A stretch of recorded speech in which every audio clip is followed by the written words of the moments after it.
Cộng đồng người Việt tại thành phố Dallas ở tiểu bang Texas của Mỹ mới đây đã lên tiếng phản đối việc một tiệm ăn mới mở của Mỹ gắn một ngôi sao đỏ mà họ cho là biểu tượng của chủ nghĩa cộng sản với chữ Sài Gòn.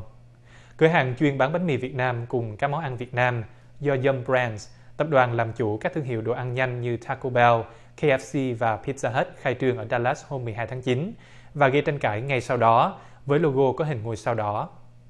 Cuộc vận động phản đối do ông Cung Nhật Thành, Chủ tịch Cộng đồng người Việt ở Dallas và vùng phụ cận khởi xướng, đã thu hút được sự tham gia của nhiều người Mỹ gốc Việt.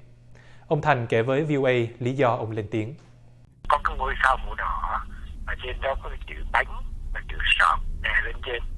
Và dưới ngôi sao đỏ đó là cái hàng chữ Sài Gòn Street Food.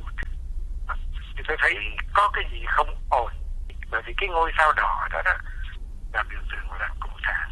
Mà đứng lên trên cái chữ Sài Gòn thì có nghĩa là Sài Gòn và Cộng sản nó dính liền với nhau. Thì cái điều đó là cái điều cộng đồng người Việt họ không có chấp nhận. Bởi vì Sài Gòn là cái tên của thủ đô của nước Việt Nam Cộng hòa cũ. Nó không dính dáng gì đến cái ngôi sao đỏ cả. Và cái sự gán ghép như thế này là không có tốt. Trong lá thư gửi cho công ty Yum Brands, ông Thành viết rằng cộng đồng người Việt bị tổn thương và bị xúc phạm bởi ngôi sao đỏ là biểu tượng của chủ nghĩa cộng sản. Ông cũng viết thêm rằng phần đông người Việt sinh sống ở Dallas là những người tị nạn chính trị và tôn giáo, bỏ Việt Nam ra đi khi chính quyền Cộng sản Bắc Việt bắt đầu cai trị từ năm 1975. Trước phản ứng của cộng đồng người Việt, công ty Yum Brands đã lên tiếng xin lỗi.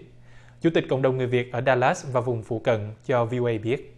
Ông Vice President của công ty Yum Brands xin lỗi tôi, xin lỗi cộng đồng người Việt tại nước tại Hoa Kỳ này, là đó là một cái sự lầm lẫn không có cố ý, và ông ta hứa nội trong ngày hôm nay khi nói chuyện với tôi đó là ông sẽ hạ cái bảng logo đó xuống. Họ tới họ gỡ ngôi sao đi, không những mang cái bảng hiệu đó xuống, họ còn mang tất cả những cái ngôi sao đỏ nào đó, những bảng hiệu đó ở trên cái uniform của nhân viên, ở trên cái menu, ở trên tất cả những cái gì mà họ in, họ take out tất cả logo đó và họ in cái logo khác overnight trong vòng đêm đó. Đây không phải là lần đầu tiên cộng đồng người Việt ở Mỹ nói riêng và hải ngoại nói chung lên tiếng phản đối những gì được cho là gắn với chế độ cộng sản ở Việt Nam.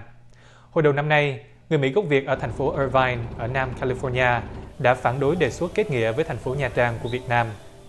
Trước đó, thành phố Santa Ana, một trong những thành phố ở Hoa Kỳ có đông người Việt sinh sống nhất, thông qua nghị quyết ngăn cản quan chức Việt Nam tới thăm thành phố này.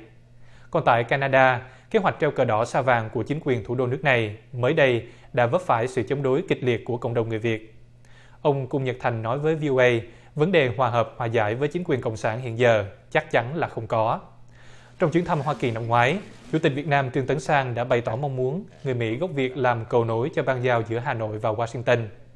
Cựu đại sứ Mỹ tại Việt Nam David Shear từng nói rằng người Mỹ gốc Việt có tiếng nói mạnh mẽ, đóng vai trò quan trọng trong mối quan hệ song phương.